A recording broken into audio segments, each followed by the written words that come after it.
자, 우리가 운동을 할 때 기본기가 정말 중요합니다. 여러분 이거 동의하셔야 됩니다. 기본기가 안 되어 있으면 기본기가 뭐 잘 돼 있느냐 안 돼 있느냐에 따라서 시간이 지나면 엄청나게 실력 차이가 있습니다. 자, 예를 들어서 탁구를 할 때 기본기가 잡혀있지도 않는 상태에서 순간의 요령으로 자꾸만 이기려고 그렇게 하다 보니까 기본기는 다 무너진 상태에서 어떻게 공을 굴리면서 넣을지, 그러다 보니까 몇 번은 점수를 딸지 모르겠지만 시간이 지나도 이런 사람은 실력이 향상되지 않습니다. 신앙생활도 똑같습니다. 신앙생활도 기본기가 안 돼 있으면 시간이 지나가면서 교회 생활에 익숙하고 직분도 받고 한때 열심을 내기도 하는데 조그마한 문제에 맥없이 무너집니다. 별것 아닌 일에 그동안 상처받았다 그러면서 헌신을 멈추고 때로는 교회를 떠나기도 하고 교회를 떠나는 것뿐만 아니라 아주 주님을 떠나버리기도 합니다. 자, 여러분들이 교회에서 이런저런 직분을 가지고 신앙생활을 합니다.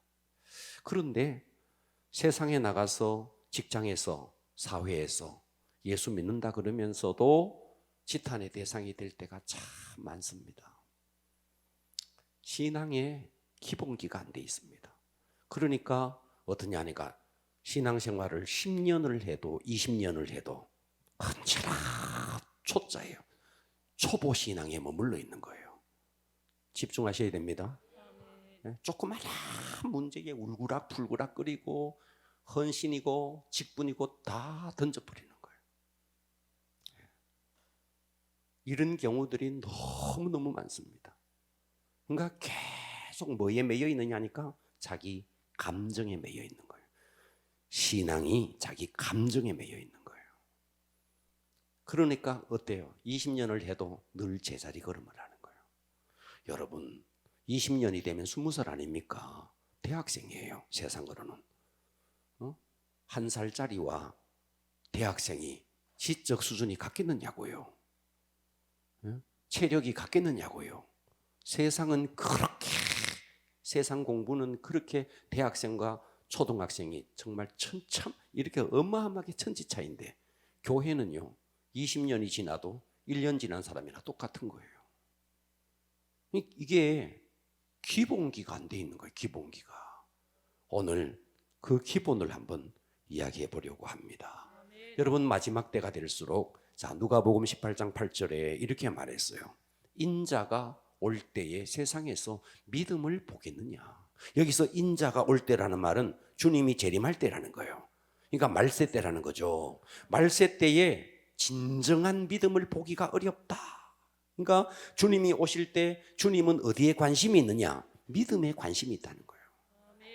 근데 주님은 믿음에 관심이 있는데 그런데 믿음 가진 자, 진짜 주님이 원하는 믿음 가진 자가 없다는 거예요. 여러분 세상에 짝퉁들이 자꾸 나오잖아요. 가짜 모조품이 나오잖아요. 이 모조품이 나오는 게 뭐예요? 진품이 있거든. 진짜가 있거든. 근데 그 진짜는 너무너무 귀하고 너무너무 비싸니까 짝퉁 비스무리하게 모조품을 만들어서 헐값에 사서 그 진품을 흉내내는 게 그게 짝퉁 아니에요. 그러니까 진짜 믿음이 있는데 모조품 믿음이 있다는 거예요. 그러니까 우리가 믿습니다 하면서도 이게 진짜 주님이 말하는 믿음인지 아니면 모조품인지 가짜인지 짝퉁인지 여러분 이것을 주님이 재림이 올 때 진짜 믿음을 보겠느냐 그랬거든. 그러니까 여러분들이 평생을 믿었다 그러면서도 짝퉁으로 믿어서 주님 앞에 갔을 때 나 너 모른다 그러면 어떡할 거예요? 저 선지자 노릇했는데요. 저 귀신도 내가 너를 도무지 알지 못한다. 여러분 이거 무서운 말 아니에요? 여러분 평생 신앙생활 했으면 우리의 믿음이 견고해져서 주님이 정말 인정하는 믿음이 돼야 될 거 아니에요. 그런데 주님 앞에 떡 갔는데 나는 너를 모른다. 어찌할 거예요 그때 가서? 어찌할 거냐고요. 아니 평생 내가 교회에서 집사로 권사로 그렇게 사역을 했는데요, 그래도 나 너 몰라. 선지자 노릇했다는 거예요. 목사 노릇했다는 거예요. 그런데도 나는 너를 도무지 알지 못한다. 어떻게 할 거냐는 거예요. 그러니까 진짜 주님이 재림에 올 때 믿음 있는 자를 보겠느냐는 거예요. 인자가 올 때 세상에서 믿음을 주님은 그렇게 믿음에 관심이 있는데 진짜 믿음이 없이 전부 다 모조품, 가짜, 짝퉁 이런 신앙으로, 이런 믿음으로 신앙생활을 평생을 했는 거예요. 평생을. 잘 들어주시겠습니까? 아멘. 오늘 내게 주시는 음성으로 들으세요. 아멘. 누가복음 22장 31절에 주님이 이렇게 말했어요. 시몬아, 베드로를 두고 하는 소리예요. 시몬아, 시몬아, 보라, 사탄이 너희를 밀가부르듯 하려고 요구했다는 거예요. 밀가부른다는 말이 무슨 말이냐 하니까 원어에 보니까 신이 아조, 그래서 채가 있습니다. 채를 가지고 그 속에 곡식을 넣고 막 흔드는 거예요. 그러니까 채에다가 곡식, 밀을 넣어가지고 마구 흔들어서 알맹이는 남고 쭉쟁이는 날아가게 하는 거죠. 그렇습니다. 그죠? 그런데 여기에 사탄이 와서 지금 밀가부르듯이 이 시몬 베드로를 말이죠, 계속해서 흔들어 댔다는 거예요.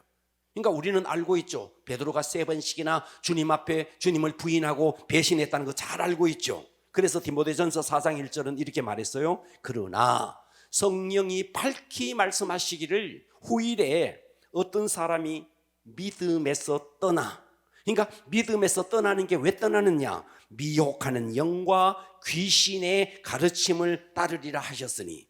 자, 여기서 마지막 때 믿음을 가진 자, 그런데 자기 믿음 또 못 지켜내고 미혹하는 영, 여기 또 귀신의 가르침, 이것을 대응할 수 있는 힘도 없는 거예요. 내가 이 믿음에 바로 서 있지 않으니까 어때요? 사탄이 막 까부르면 그냥 거기에 그냥 다 넘어가는 거예요. 감정에 휩쓸려 가지고 사탄이 조금만 해버리면 그냥 다 무너져 버리는 거예요. 여러분, 그것은 짝퉁 믿음을 갖고 있다는 거예요. 진짜 믿음을 가지면 사탄이 와서 아무리 까불어도 까딱 없어야 됩니다. 심지어 목에 칼이 들어와도 까딱 없어야 됩니다. 이게 진짜 믿음인 거예요. 그런데 누가 한 소리만 하면 막 감정이 막 울그락불그락 하면서 아래비도 없는 거예요. 이거는 전부 다 모조품을 갖고 있는 거예요. 진짜가 아니라는 거예요. 디모데후서 4장 3절에 봐봐요. 때가 이르리니. 때가 뭔데? 말세라는, 지금의 때를 말하는 겁니다. 할렐루야. 때가 이르리니 사람이 바른 교훈을 받지 아니하며, 이 바른 교훈이 뭔데? 바로 진짜 복음을 말하는 거예요. 그러니까 교회 안에 진짜 복음이 없다는 거죠. 복음 자체가 짝퉁 복음이죠. 다 번영 복음에 취해 있죠. 다 성공 복음에 취해 있죠. 그래서 사람이 바른 교훈을 받지 아니하며 귀가 가려웠어. 귀가 가려웠어라는 말은 무슨 말이냐면 귀를 간지럽힌다는 말이에요. 다시 말해서 귀에 좋은 말만 한다는 거예요. 귀에 좋은 말만, 듣기에 좋은 말, 귀가 듣기에 즐거운 말만 한다는 거죠. 그러니까 귀에 듣기에 즐거운 말에만 동의를 하는 거죠. 그래서 귀가 가려워서 어떠냐? 자기의 사욕을 따를 스승을 많이 둔다는 거죠. 듣기에 좋은 설교, 그런 설교만 쫓아가는 거죠. 여러분, 목사는요, 강대상은, 목회자는 선지자의 역할과 제사장의 역할을 동시에 하는 사람입니다. 선지자의 역할은 뭔지 아세요? 선지자의 역할은 하나님의 입장에서 백성이 들어야 할 소리를 선포하는 게 선지자예요. 예. 백성이 잘못된 길로 가고 있으면 잘못되었다라고 선포를 해줘야 돼요. 듣기에 좋은 말만 하는 게 아니라는 거예요.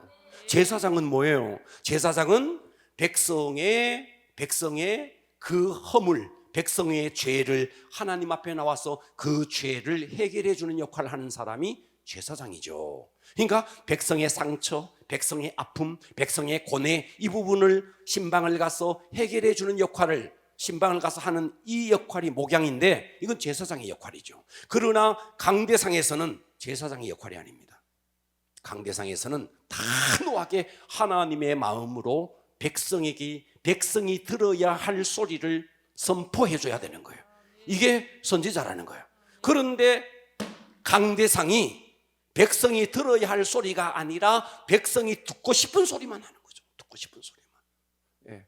무슨 소리를 하면 백성이 좋아한다는 것을 가르쳐주는 세미나도 있어요. 그러니까 백성이 뭐를 들어야, 그래야 성도가 모이고, 예? 그런 교회에 전도가 잘 되고, 이런 세미나가 있다고요. 하나님의 마음은 온데간데 없고 백성의 그 가려운 기만 끌어주는 거죠. 백성이 듣고 싶은 소리만 하는 거죠. 그러니까 복음 자체가 짝퉁 복음이고, 그러다 보니까 성도들이 다 짝퉁 믿음을 갖고 있는 거예요.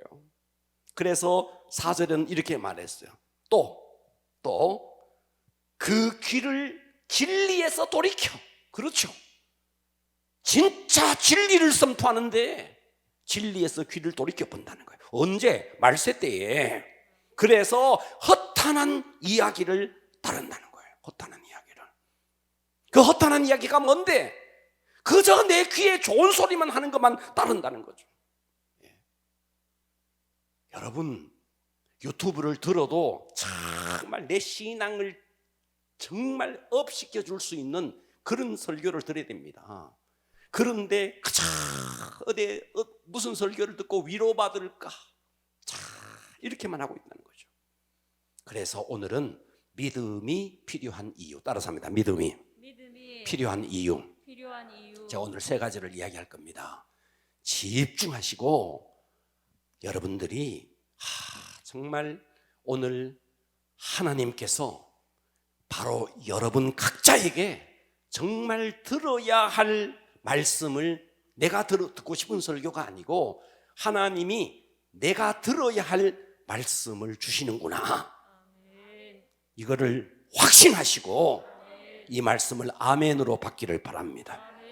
할렐루야. 자, 믿음이 필요한 이유 첫째, 믿음은 천국의 영생을 누리기 위해서 믿음이 필요합니다. 그렇죠, 그죠? 믿음이 없으면 천국, 영생, 구원 이거 없는 거예요. 그래서 로마서 6장 23절 오늘 본문에 죄의 삭. 그래서 저와 여러분들은 다 이 죄의 삭스로 사망, 여기 사망을 이렇게 표현했지 사실은 사망은 지옥이라는 말이에요. 죄의 삭은 지옥이라는 거예요.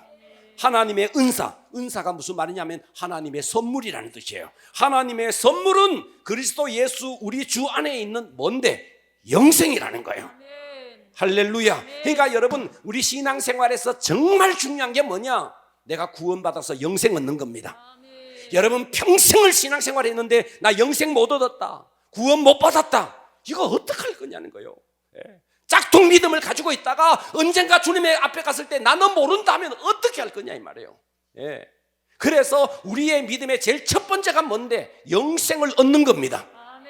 할렐루야. 예수님이 십자가를 지시고 우리에게 주신 최고의 축복은 죄의 삭수로, 저와 여러분들이 이 땅에서 죄의 삭수로 지옥 갈 수밖에 없는 우리에게 그분이 우리의 모든 죄를 십자가에서 다 해결하시고 영생을 은사로, 선물로 우리에게 주셨다는 거예요.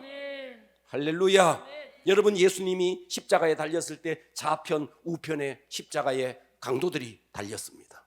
막 처음에 같이 욕을 했습니다. 그런데 한 강도가 심경의 변화를 일으킵니다. 그러면서 예수님께 말합니다. 주여, 주님 나라에 가거든 나를 좀 기억해 주소서. 그때 주님이 네가 오늘 밤 나와 함께 낙원에 있으리라. 자, 이 낙원이 뭔데? 이 낙원은 말이죠, 천국과 낙원. 자, 천국은 부활한 성도가 들어가는 곳입니다. 낙원은요, 육체를 벗은 성도가 천국에 들어가기 전에 기다리는 곳이에요. 그러니까 낙원에 간 사람은 반드시 천국에 가겠죠. 그러니까 낙원과 천국은 동일선상에 있습니다. 그러니까 낙원은 육체를 벗은 성도. 그래서 사도 바울이 말이죠, 사도행전 12장 4절에 보면, 자, 그가 낙원에 이끌려 가서, 고린도후서 12장 4절입니다. 여기에 보니까 이게 누구냐면 바울 자기를 말하는 거예요. 아멘. 이 바울이 낙원에 갔다는 거예요. 낙원에 이끌려 가서, 자, 낙원만, 이건 천국도 아니야.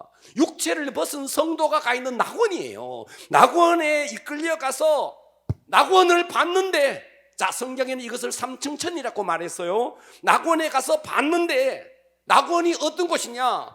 말로 표현할 수 없는, 그 낙원에서 말로 표현할 수 없는 말을 들었다는 거예요. 그래서 사람이 가히 이르지 못할 말이로다. 다시 말해서 낙원을 경험했는데, 여러분, 바울이 신약 성경 13권을 썼습니다. 그 사도 바울은 말이죠, 정말 글이라면 바울입니다. 그런데 그 바울이 낙원을 보고 와서 도저히 자기의 필설로는, 말로는, 글로는 표현할 수가 없다는 거예요. 말을 들었는데 사람이 가히 이르지 못할 말이로다. 형용할 수 없다는 거예요. 낙원이 얼마나 아름답고 얼마나 좋은 것인지 글로 표현할 수 없다는 거예요. 예, 낙원만 봤는데도 바울이 이렇게 이야기하는 거예요. 여러분, 우리가 이 땅에서 하나님의 임재를 경험하는 것은요, 부분적입니다. 부분적으로 하나님의 임재를 경험하다가 또 하나님의 임재 없이 살다가 그러는 것이죠. 그러나 주님이 이 땅에 재림에 오셔서 사단을 심판하시고, 그리고 우리가 가야 할 영원한 천국은 부분적인 주님의 임재가 아닙니다. 영원한 임재, 완벽한 임재, 완벽한 주님과의 하나 되는 그 관계 속으로 들어가는 것이 천국이라는 거예요. 그러니까 여러분, 천국에 가면 뭐 12보석으로 되어 있고 기름 정금으로 되어 있고 12문이 어떻고 보석이 어떻고 생명수가 어떻고, 여러분, 이거보다 더 중요한 게 뭔데? 여러분, 고향이 아무리 고향이라도 부모가 없는 고향은 고향 같지 않지 않습니까? 천국이 천국 되는 것은 내가 평생을 그분을 찬양하고 평생을 그분 앞에 예배했는데 그분이 거기에 주인공으로 있는 거예요. 천국이 천국인 것은 주님이 함께 하기 때문에 천국인 겁니다. 아멘. 할렐루야. 아멘. 여러분, 정말 저와 여러분들이 십자가에서 예수님이 나의 죄를 위해서 십자가에서 내 죄를 완벽하게 해결해 주셨다라는 이 사실이 여러분들이 그냥 아는 거 말고 진짜 믿어지면 어떤 일이 벌어지느냐 하면 영혼의 지진이 일어납니다. 진짜 지진이 일어나 버립니다.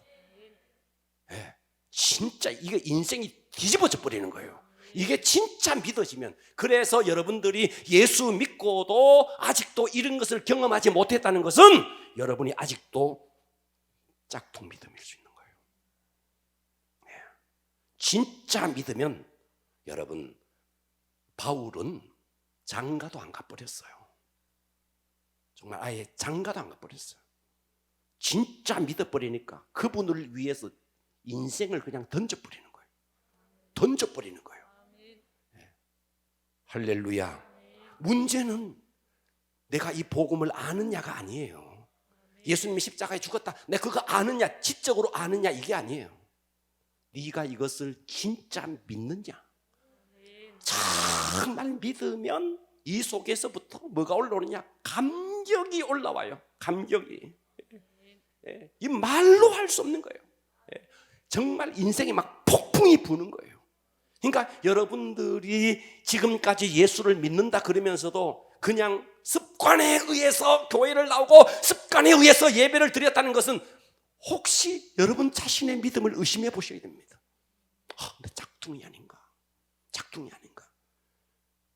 여러분, 진짜 복음은 어떤 건지 아세요? 진짜 복음, 진짜 믿음은요, 그분을 믿어버리기 때문에, 그 예수를 믿어버리기 때문에 예수 때문에 덕 보려는 생각이 없어져 버려요. 그 흔한 복음, 성공 복음 다 날아가 버리는 거예요.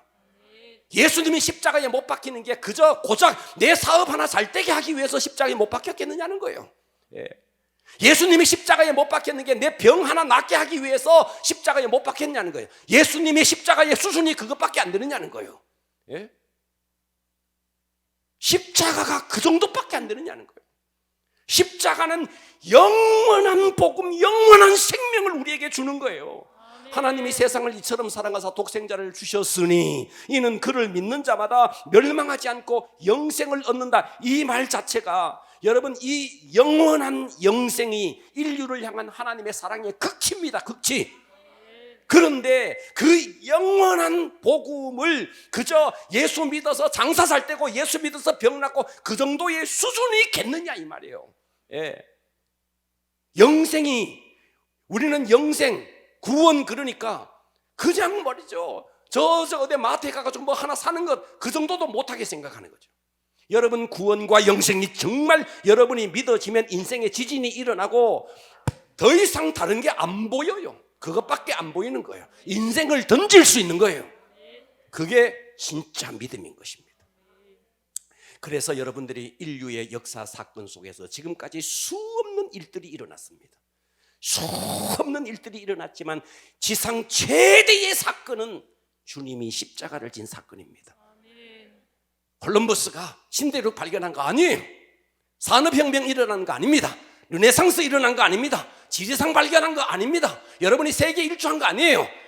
그분이 이 땅에 오시고 역사가 두동강이 나버린 거, 십자가 사건이라는 거예요. 얼마나 중요했으면 역사가 아예 두동강이 났을까요?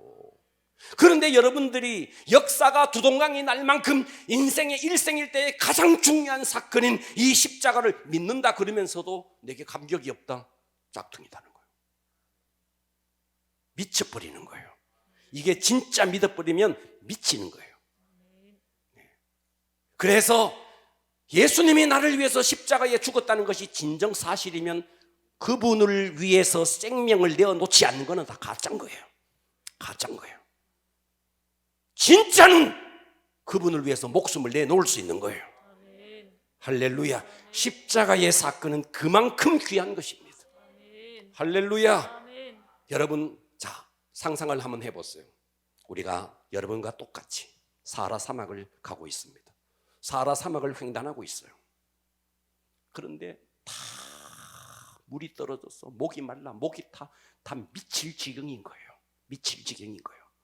여러분, 목이 한 말라봐요. 얼마나 고통스러운지, 얼마나 고통스러운지. 근데 물 한 방울이 없는 거예요. 뜨거운 떼약볕이 계속 내리쬐는데 물 한 방울이 없는 거예요. 물 한 방울이 없는 거예요. 그런데 어떤 사람이 오아시스를 발견한 거예요. 우리 성도 중에 저 박 집사가 오아시스를 발견한 거예요. 그런데 혼자 있잖아. 가가지고 오아시스 딱 물 마시고 입 싹 닦고 와가지고 싹 닦고 와가지고 물 안 먹은 척 하고 있는 거예요. 우리한테 와서. 듣고 계십니까? 그래, 다 목 타서 죽을라 그런데 혼자 또 싹 어디 빠져나가다 가지고 홀짝홀짝 마치고는 입 싹 닦고 와서 또 물 안 먹은 척하고 있는 거예요. 만일 이 사실이 모든 사람들에게 알려졌다. 이거 벼락 맞아야 되죠. 이거 박 집사 이거, 그죠? 안 그래요? 안 그래요? 그 혼자 물 마시고 입 싹 닦고 그랬다. 근데 그렇지 않을 거 아닙니까? 내가 저기 가서 오아시스를 만났다. 김 집사야 와라, 이 집사야 와라, 여기 오아시스 있다. 더 이상 목이 안 말라도 된다. 와라 그럴 거 아니에요. 아니에요. 여러분 사막의 오아시스는 우리의 육신의 목마름 잠시 죽여주는 거예요. 그런데 영원의 목마름, 여러분, 그게 돈이 있는다고 해결이 됩니까? 권세가 있는다고 해결이 됩니까? 명예가 있다고 해결이 됩니까? 그래서 여러분, 솔로몬은 정말 이 세상 남자들이 그토록 갖고 싶었던 거 다 가져봤잖아. 왕궁 전체를 금으로 꾸미고 레바논의 그 백향목을 베어다가 성전을 짓고 자기 왕궁을 짓고 정말 수많은 남녀노비들이 그의 앞에서 명령 앞에 굽신거리고 1,000명의 여인들이 오직 그대 솔로몬이 오기를 기다리고 정말 이 땅에 가질 것 다 가져봤잖아. 밤마다 마시고 싶은 술 다 마시고, 정말 뭐 자기 집 옆으로는 말이죠, 포도원에다가 온갖 것을 다 꾸미고 호수를 만들고. 여러분, 남자들의 로망 아닙니까? 그 다 가져봤던 그가 마지막 소리가 뭐예요? 헛되다는 거 아니에요? 헛되다는 거 아니에요? 이 땅의 모든 것을 다 가져봐도 헛되다는 거 아니에요? 밤마다 흥겨운 음악 속에, 밤마다 요염한 자태의 무희들이 춤을 추는 그것을 날마다 누렸던 그가, 그의 인생의 마지막에 고독을 한번 보세요. 응? 그 마지막 고독을 한번 보자고요. 뭐예요? 이 땅의 것으로는 채울 수 없는 것이 있었잖아요. 예. 그래서 솔로몬의 전도서 마지막 고백이 뭐예요? 너희들이 이거 다 들었느냐? 다 들었느냐? 하나님을 경외하는 것이 우리 인생의 분복이다 그러죠. 예. 할렐루야. 예. 그래서 저와 여러분, 정말 복음이라는 것은, 이 복음을 여러분이 진짜 믿는다는 것은 이런 거예요. 자, 이런 제가 비유를 덜 드는데, 자 봐봐요. 사형수가 있어요. 이 사형수 이제 목이 딱 잘려요. 목이 걸려서 죽어요. 이 사람에게 최고의 희소식, 복음은 사면입니다. 사면. 할렐루야. 사면인 거예요. 이거는 육체의 죽음 아닙니까? 그런데 영원한 지옥, 영원한 지옥, 영원한 형벌. 그런데 그것을 예수님이 십자가에 죽어서 이것을 바꾸어서 영원한 천국으로 나를 가게 만들었다. 이게 진짜 믿어진다. 여러분, 이거 안 믿으면 바보, 안 믿으면 이건 잘못된 거죠. 여러분, 누가복음 2장 11절을 볼까요? 천사가 이르되 무서워하지 마라. 보라, 내가 온 백성에게 미칠 큰 기쁨의 소식. 봐봐요. 큰 기쁨의 소식, 큰 기쁨의 소식을 너에게 전하는데, 그게 누군데? 오늘 다윗의 동네에 너희를 위해서 구주가 나셨느니라. 곧 그리스도 주시니라. 이분을 마태복음 1장 21절에는 이렇게 표현했잖아요. 아들을 낳으리니 이름을 예수라 하라. 그 예수는 어떤 분이냐? 자기 백성을 그들의 죄에서 구원할 자다. 할렐루야. 그 모든 인류의 죄를 십자가에 스스로 못 박히고 우리를 지옥 가지 않도록 탁 막아서시고 영원한 천국으로 가게 하신 분이다, 이 말이에요. 예. 영원한 형벌, 영원한 저주, 영원한 그 심판, 거기서 건져주시는 기쁨의 소식, 이게 예수라는 거죠. 그러니까 여러분들이 믿음은, 진짜 믿음은 이것이 믿어지면, 이게 안다는 거 말고 진짜 믿어지면, 여러분 이것만으로 이미 다 해결된 거예요. 여러분이 사업이 좀 어렵다, 몸이 좀 병들었다, 아무것도 아닌 거예요. 아무것도 아닌 거예요. 그건 아무것도 아닌 거예요. 예. 이거는 어느 정도냐? 내 호주머니 속에 수조 원을 가지고 지금 슈퍼마켓에 가서 라면 하나 못 사가지고 끙끙대는, 그런데 수조 원을 가지고 있으면서 라면 하나 그거 못 먹는다고 막 울고 불고 하는 이와 똑같은 거예요. 이만큼 구원의 가치는요, 정말 말로 할 수 없는 거예요. 그러니까 여러분들이 짝퉁 믿음이냐 진품이냐, 여러분들이 정말 이 구원의 가치를 아느냐는 거예요. 이걸 아느냐, 이걸 진짜 알아버리면, 이걸 진짜 알고 진짜 믿어지면 여러분 몸에 암이 들어도 상관없어요. 상관없다고요. 오늘 사업이 부도나가지고 완전히 넘어가도 상관없어요. 이게 진짜 믿어지면. 그런데 우리는 어때요? 이 어마어마한 걸 가졌다 그러면서도 조그만한 것 때문에 예? 신앙생활 하니 많이 상처받았니 많이 진품이냐 묻고 싶은 거예요. 네가 진짜 믿음을 가졌느냐. 그래서 우리가 믿음이 필요한 첫 번째 이유가 천국의 영생을 누리기 위해서입니다. 아멘. 할렐루야. 아멘. 두 번째입니다. 두 번째는요, 땅에서 이 땅에서 신앙의 본질을 누리기 위해서입니다. 아멘. 그러면 여러분, 신앙의 본질이 뭔데? 신앙의 본질은 주님과의 친밀감입니다. 아멘. 신앙의 본질은 예수 믿어서 복 받고, 예수 믿어서 사업 잘 되고, 예수 믿어서 병 낫는 거 아니에요. 아멘. 신앙의 본질은 그분과의 친밀감 속으로 들어가는 거예요. 아멘. 자, 이 친밀감을 누리기 위해서 우리는 알아야 될 게 있습니다. 갈라디아 3장 13절에 보면 그리스도께서 우리를 위하여 저주를 받은 바 되사. 그렇죠. 예수님이 저주받은 자는 나무에 달린다. 근데 그리스도께서 우리를 위해서 대신 저주를 받은 바 되사. 그래서 우리는 율법의 저주에서 다 속량하셨다. 기록된 바 나무에 달린 자마다 저주 아래 있는 자라 하였습니다. 그래서 율법을 어긴 자는 율법의 저주 아래 놓이게 되는 겁니다. 할렐루야. 그런데 예수님이 대신 저주를 받아주셨습니다. 할렐루야. 그래서 저와 여러분은 이 율법의 저주에서 속량해 주셨다는 거죠. 14절 볼게요. 이는 그리스도 예수 안에서 정말 여러분들이 구원받았다. 정말 여러분이 구원받았다. 그러면 이미 영생은 얻은 것이고, 그 다음에 한번 봐봐요. 이는 그리스도 예수 안에서 아브라함의 복이 이방인에게 미치게 하고, 또 우리로 하여금 믿음으로 말미암아 성령의 약속을 받게 하려 함이라. 할렐루야. 예. 그래서 우리는 이 땅에서 성령의 약속. 그래서 우리가 성령의 약속은 천국에서 받는 게 아니에요. 이 땅에서 받는 거예요. 이 땅에서. 아멘. 이 땅에서 성령님과의 친밀감 속에서 살아내는 거예요. 그러니까 신앙의 본질은 예수 믿어서 병 낫고 잘 살고, 예수 믿어서 무슨 장사 잘 되고가 아니라는 거예요. 신앙의 본질은 뭔데?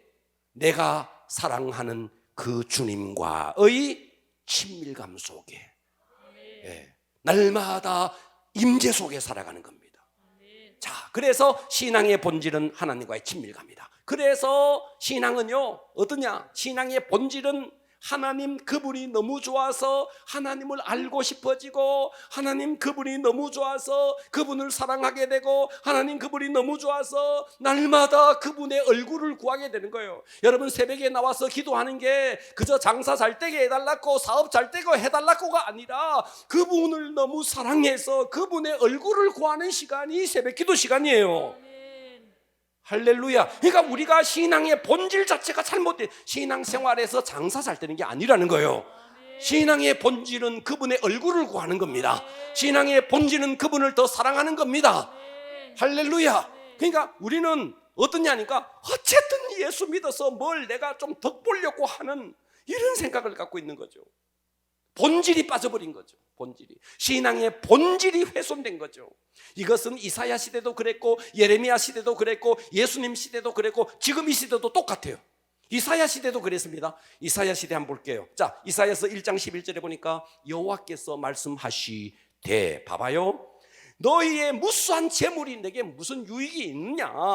나는 순양의 번제에 살찐 짐승의 기름에 배불렀고, 나는 수송아지 어린 양 순염소 피를 기뻐하지 아니하노라. 너희가 내 앞에 보이려고 오네. 너희가 내 앞에 보이려고 오니 이것을 누가 너희에게 요구하였느냐? 너희들 그저 제사 드리려고 오는 거나 예배 드리려고 오는 거나 너 마당만 밟을 뿐이라. 헛된 재물을 다시 가져오지 마라. 분양은 내게 가증히 여기는 바요. 월삭 안식일 대회로 모이는 것도 그러하니 성례와 아울러 악을 행하는 것을 내가 견디지 못하겠다. 내 마음이 너희의 월삭 정한절기를 싫어한다. 그것이 내게 무거운 짐이라 내가 지기에 곤비하였다.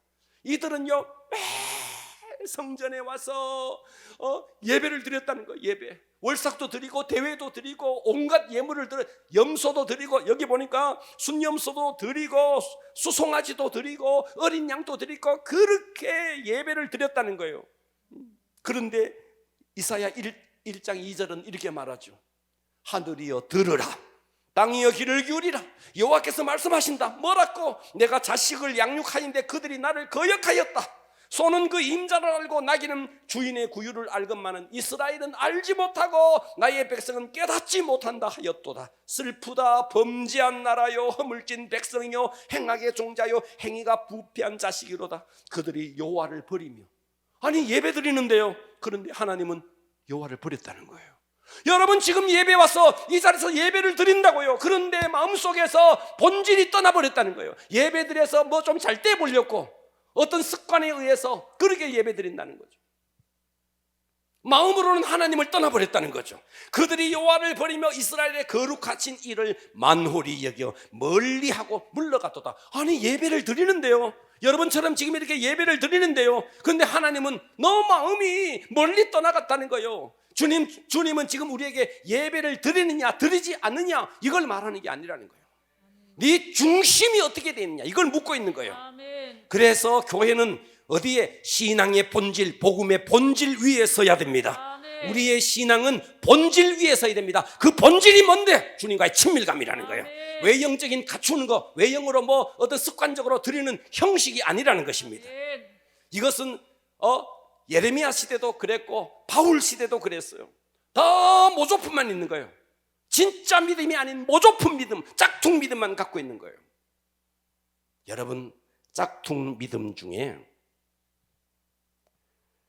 그래서 이 짝퉁 믿음이 있는데 이것을 제가 거짓 신앙 체계라 그러겠습니다. 그래서 세 번째는요, 셋째, 믿음이 필요한 이유 셋째, 거짓 신앙 체계에 속지 않기 위해서 진짜 믿음을 가져야 됩니다. 아멘. 잘 들어주시겠어요? 아멘. 그러면 거짓 신앙 체계가 뭔데? 거짓 신앙 체계를 잘 들어주세요. 아멘. 거짓 신앙 체계를 이해하기 위해서 여러분들은 율법과 율법주의를 잘 이해하셔야 됩니다. 자, 율법은 뭐냐? 첫 번째, 율법은 따라서 합니다. 거룩하고. 거룩하고. 율법은 따라서 합니다. 율법은 크게 합시다. 율법은 거룩하고 거룩하고 선한 법이다. 선한 법이다. 율법은 거룩하고 선한 법입니다. 아멘. 자, 로마서 7장 12절에 보니까 이로 보건대 율법은 거룩하고 계명도 거룩하고 의로우니라. 할렐루야. 자, 율법은 거룩하고 계명도 거룩하고 의로우며 선하도다. 율법은 거룩하대요. 율법은 선하대요. 계명도 거룩하고 의롭고 선하대요. 맞습니까? 아멘. 그렇다는 거예요. 그러면 우리는 하나님께서 우리에게 이 거룩한 법, 선한 법, 율법을 우리에게 주신 목적이 뭐냐는 거예요. 율법을 주신 목적이 뭐냐는 거예요. 율법을 주신 목적은요, 첫 번째, 죄를 깨닫게 하기 위해서입니다. 아멘. 뭐 하기 위해서? 죄를 깨닫게 하기 자, 위해서. 성경을 볼게요. 로마서 7장 7절에 보니까 그런즉 우리가 무슨 말하리요? 율법이 죄냐? 그럴 수 없느니라. 율법으로 말미암지 않고는 내가 죄를 알지 못하였으니, 곧 율법이 탐내지 말라 하지 아니하였더라면 내가 탐을 막 냈는데 이거 제가 죄인지를 몰랐다는 거죠. 그래서 율법에 보면 남의 물건을 탐내지 마라. 이거 죄네. 내 마음속에 탐심이 있었네. 이거 죄네. 그래서 율법은 죄를 죄되게 만드는, 죄를 드러내는 법이 율법이라는 거예요. 아멘. 할렐루야. 아멘. 자, 우리 얼굴에 오물이 묻었어요. 잘 몰라요. 거울 앞에 가면 이거 내가 뭘 묻었네. 그래서 율법은 뭐냐? 영혼의 거울이 되는 거예요. 아멘. 그래서 율법 앞에 딱 서보니까 내가 이런 죄가 있고 저런 죄가 있고. 그런데 우리가 불신자들 가운데 죄인입니다 그러면 내가 무슨 죄인냐고, 내가 살인을 했느냐고, 내가 도둑질을 했느냐고, 내가 간음을 했느냐고, 나 죄인이야. 예수님은 뭐라 그랬어요? 마음으로 음욕만 품어도 이미 간음했고, 마음으로 미워만 해도 이미 너는 살인했고, 마음으로 이미 탐심만 가져도 너는 이미 도둑질을 했고. 아멘. 얼마나 예수님이 율법을 강화시켰습니까? 아멘. 그러니까 이 율법에서 빠져나갈 자가 누가 있느냐고요. 아멘. 그러니까 율법은 뭐냐? 율법은 죄를 깨닫게 하는 법이다. 아멘. 그렇다면 이 율법은 두 번째 목적이 뭐냐? 율법을 주신 두 번째 목적은 그리스도께로 인도하기 위해서다. 아멘. 율법은 그리스도께로 인도하기 위해서다. 아멘. 그래서 갈라디아 3장 24절에 이와 이같이 율법이 우리를 그리스도께로 인도하는 초등교사가 되어, 할렐루야. 그러니까 율법 앞에서 와 내가 이런 죄인이네, 그래서 나는 어찌할꼬 내 힘으로는 이 율법 앞에 진 죄를 어떻게 할 수가 없구나, 어찌할꼬 했는데 그 율법이 그렇게 율법 앞에서 좌절하던 그 사람을 길이 있다, 너의 이 모든 죄를 씻어준 분이 계신다. 그래서 그 율법은 우리를 그리스도께로 인도하는 초등교사가 되어 우리로 하여금 믿음으로 말미암아 의롭다함을 얻게 하려 함이라. 아멘. 할렐루야. 그래서 바울이 이렇게 고백했잖아요. 로마서 7장 22절에 내가 속 사람으로는 하나님의 법을 즐거워하되 내 지체 속에 한 다른 법이 내 마음의 법과 싸워 내 지체 속에 있는 죄의 법으로 나를 계속해서 죄짓게 만든다는 거죠. 그래서 바울이 고백합니다. 오호라, 나는 곤고한 사람이로다. 이 율법 앞에 보니까 나는 사망의 몸이 되었구나. 이 사망의 몸에서 누가 나를 건져내겠느냐? 우리 주 예수 그리스도로 말미암아 하나님께 감사하리로다. 아멘. 그러니까 율법이 뭐예요? 율법은 죄를 깨닫게 만들고 이 죄를 깨달은 그 사람을 그리스도께로 인도하는 교사라는 거죠. 아멘. 할렐루야. 이 율법이 얼마나 좋은 거예요. 율법이 있어야 구원받는 거예요. 아멘. 율법 앞에 서야 내가 죄인이라는 사실을 깨닫게 되는 거예요. 아멘. 그래서 율법을 지켜서 구원받는 것이 아니고 율법을 통해서 내가 처절한 죄인이라는 사실을 깨닫고 예수를 만나서 그 예수를 믿음으로 우리가 구원을 받는 거죠. 아멘. 할렐루야. 아멘. 자, 그런데 율법은 거룩하고 선하고 계명도 거룩하고 선하고 의롭습니다. 문제가 있어요. 문제는 뭐냐면 율법주의라는 거예요.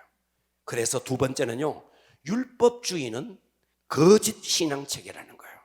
그러면 이 율법주의가 뭔데? 자, 다시 율법은 하나님이 주신 계명입니다. 아멘. 그러면 율법주의는 뭔데? 율법주의는요, 사탄이 준 거짓 신앙체계입니다. 아멘. 할렐루야. 그러니까 여러분 율법주의라 그러니까 신앙이 아주 어린 상태, 어린 신앙 아닙니다. 아예 처음부터 잘못된 신앙입니다. 아멘. 그러니까 예수님 당시에 이 율법주의자가 누구였는데, 예수님 시대에 아주 대표적인 율법주의자가 바로 바리새인이었습니다. 아멘. 그래요, 안 그래요? 아멘. 바리새인이었습니다. 대표적인 그러니까 그 사람들은요, 겉으로 보면 대단히 경건했습니다. 아주 경건했습니다. 예? 그런데 이 바리새인을 두고 예수님께서 요한복음 8장 44절에 이렇게 말했죠. 너희는 너희 아비 마귀에게서 났다. 전후 문맥을 보면 이것은 유대인 바로 바리새인을 두고 하는 말이에요. 너희는 너희 아비 마귀에게서 났다는 거예요. 너희가 지금 하고 있는 모든 일들이 다 마귀에게서 났다는 거예요. 그래서 너희 아비의 욕심을 너희도 행하고자 하는구나. 처음부터 그 마귀는 살인한 자고 진리 안에 진리가 그 속에 없으므로 진리에 서지 못하고 거짓말을 말할 때마다 다 지 것으로 한다. 이는 그 마귀가 거짓말장이고 거짓의 아비가 되었지. 너희의 신앙체계, 너희가 지금 믿고 있는 율법주의가 바로 이 마귀에게서 나온 거짓 신앙이라는 거예요. 아멘. 할렐루야. 아멘. 그러니까 이 율법주의는 어떠냐니까 본질에서 떠나 있어요. 주님과의 친밀감이라는 본질에서 떠나서 하나님을 신뢰하고 하나님과의 관계가 중요한 게 아니고 뭘 하느냐? 이 사람들은 행위가 중요한 거예요. 행위가. 자, 예를 들어 볼게요. 어떤 사랑하는 남녀가 있었어요. 아주 사랑하는 남녀가 있었어요. 그런데 이 남자가 말이죠, 군대를 갔어요. 저희들 때는 막 편지를 주고받았습니다. 군대를 갔어요. 군대 간 남자가 편지를 보냈어요. 사랑하는 누구야? 편지를 보냈어요. 이 전선의 밤이 깊어간다. 어쩌고 저쩌고. 미루나무 숲이 지금 아주 미친 듯이 흔들리고 있구나. 병촌의 밤에 어쩌고 저쩌고 말이죠. 편지를 적어서 이 사랑하는 여인에게 편지를 보낸 거예요. 이 편지를 받은 이 여자친구가 편지가 얼마나 좋은지 편지를 보고 품에 안고 다니고 읽고 또 읽고 잘 때도 어디에 두지 않고 품에 안고 자고 날마다 아침에 일어나면 편지를 읽고 때로는 이게 문맥이 어떻게 잘못됐나 싶어서 전문가의 조언을 들으면서 이건 무슨 뜻일까요? 하면서 묻고 그래서 그 편지를 보고 편지를 아끼고 그러는 거예요. 그런데 막상 그 편지를 보낸 남자친구가 휴가를 맡아서 나왔네. 휴가를 맡아서 나왔는데 이 사람을 보고는 본 척도 안 하는 거예요. 알고자 하지도 않고 좋아하지도 않고 기뻐하지도 않고 그 편지 끌어안고 그 편지를 소중하게 여기는 거예요. 웃기는 이야기죠. 이게 여러분이라는 거예요. 이게 무슨 뜻이냐? 교회 안에 이런 사람이 너무 많다는 거예요. 예배 빠지지 않고 성경 열심히 읽고 주일 성수 잘하고 11조 잘하고 아주 형식에 매여가지고 열심히 하는 거예요. 예. 그런데 문제는 하나님의 임재가 없는 거예요. 주님과의 친밀감이 없는 거예요. 찬송을 불러도 찬송 속에 빠지질 않는 거예요. 저거는 뭐 좀 미친 듯이 뭐 박수침이 한디야 이러는 거예요. 그렇다고 주일은 안 빠져요. 네? 주여가 없어. 소리는 지르는데 주여는 없는 거예요. 주여 산산이 부서지는 이름인 거예요. 주여 부르다가 내가 죽겠어.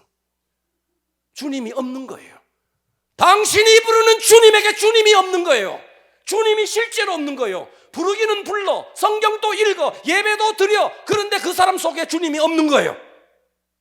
아멘 합시다. 이게 여러분 아닐까요? 이게 모조품이라는 거예요. 이게 바리새인이 그렇게 했다는 거예요. 그러니까 이 바리새인은 율법주의자 아닙니까? 그러다 보니까 이 사람은 어때요? 신앙의 외형을 다 갖추고 있는 거예요. 그러니까 이 사람은 율법주의자들은요 거짓 신앙 체계인데 이 사람들에게 나타나는 특징이 있습니다. 율법주의자들의 나타나는 특징 첫 번째가 뭐냐? 영적 우월감입니다. 뭐라고요? 영적 우월감인 거예요. 봐봐요. 18장 누가복음 18장에 보면 바리새인 율법주의자입니다. 이 바리새인이 있어서 따로 기도해요.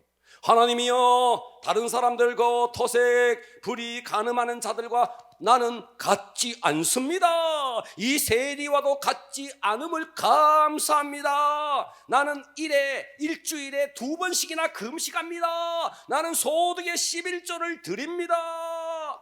얼마나 우월감이 있어요. 얼마나. 이 사람은요 주일 성수하면 안 빠져요.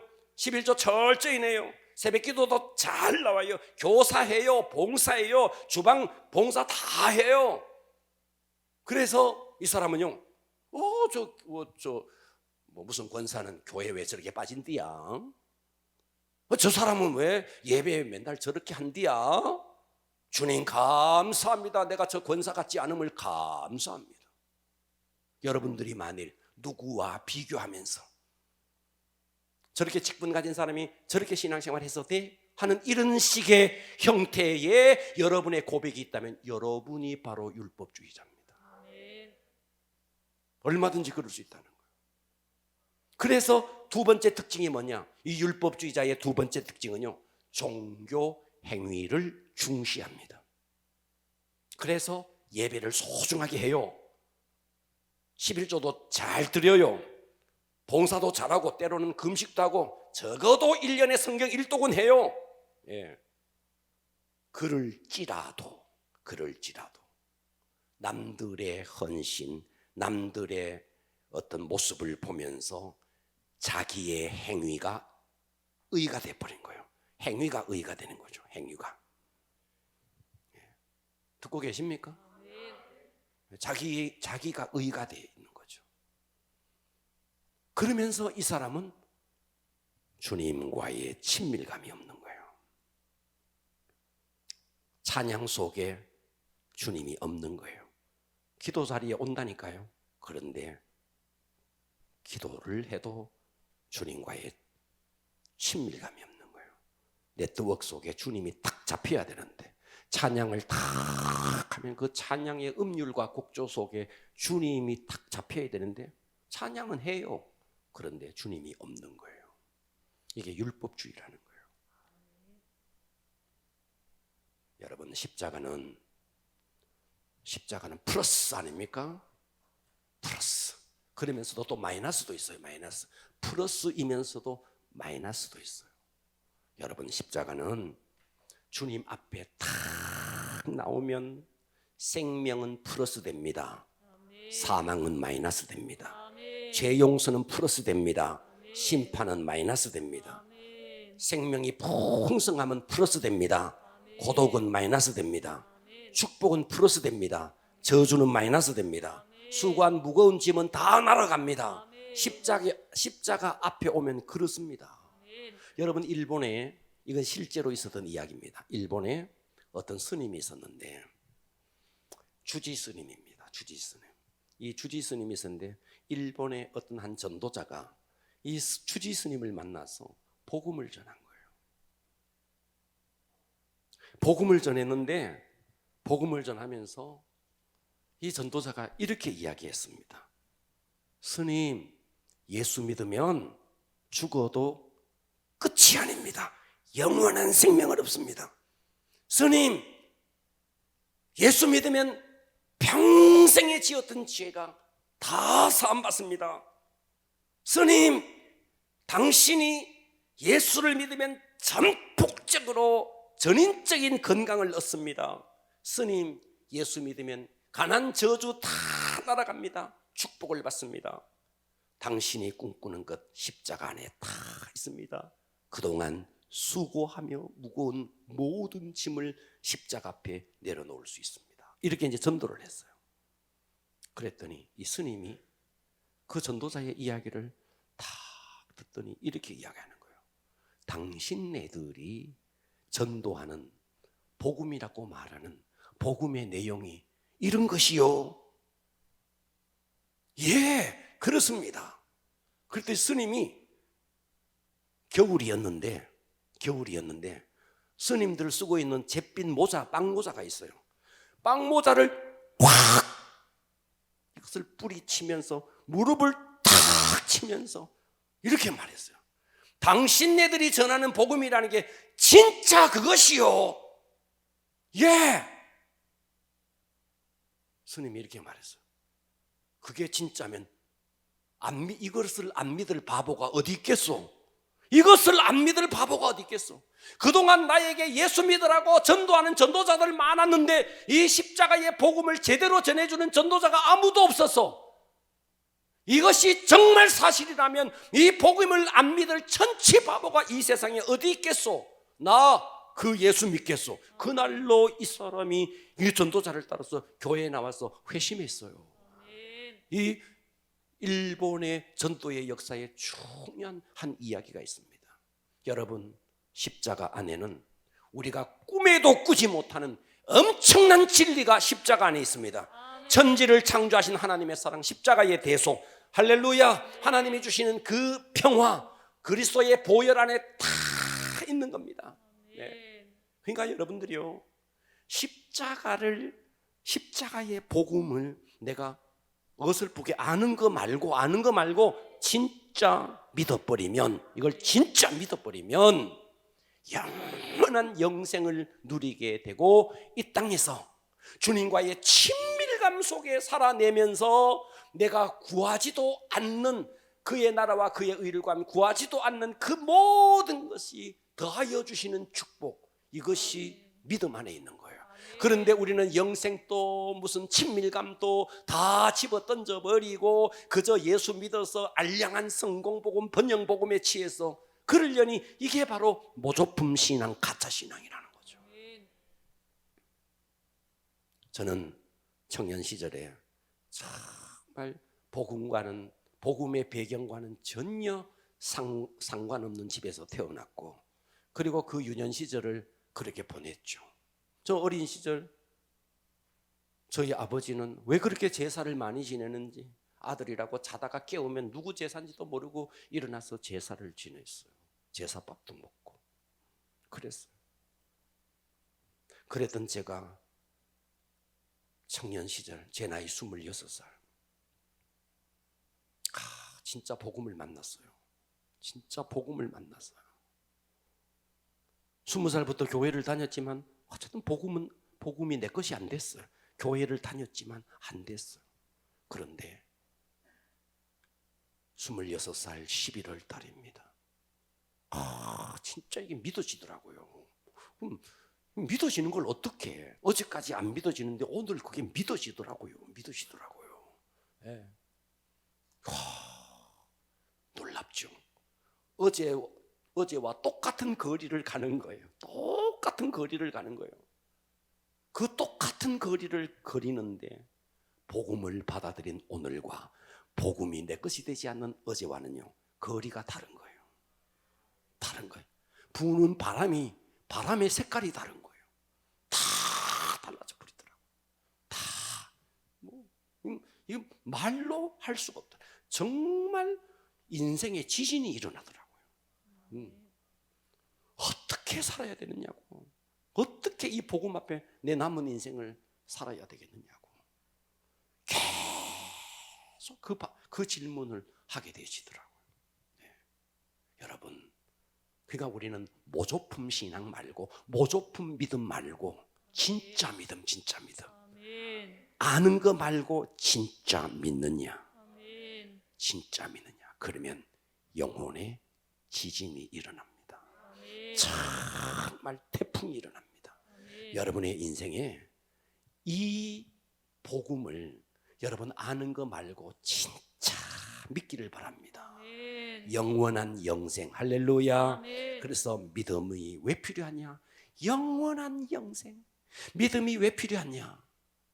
이 땅에서 주님과의 친밀감을 누리고, 믿음이 왜 필요하냐? 이 가짜 복음, 가짜 신앙, 가짜 이 신앙 체계를 이겨낼 수 있는 게 진짜 믿음인데, 그런데 우리는 다 가짜 모조품에 다 거기에 빠져 있는 거예요.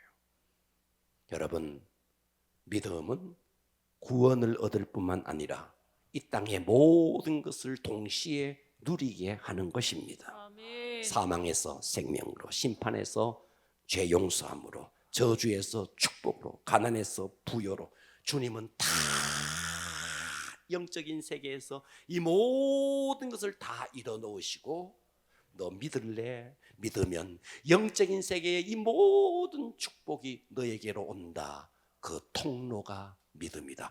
가짜 믿음 말고, 짝퉁 믿음 말고 진짜 믿음. 아멘. 할렐루야. 아멘. 기도하겠습니다.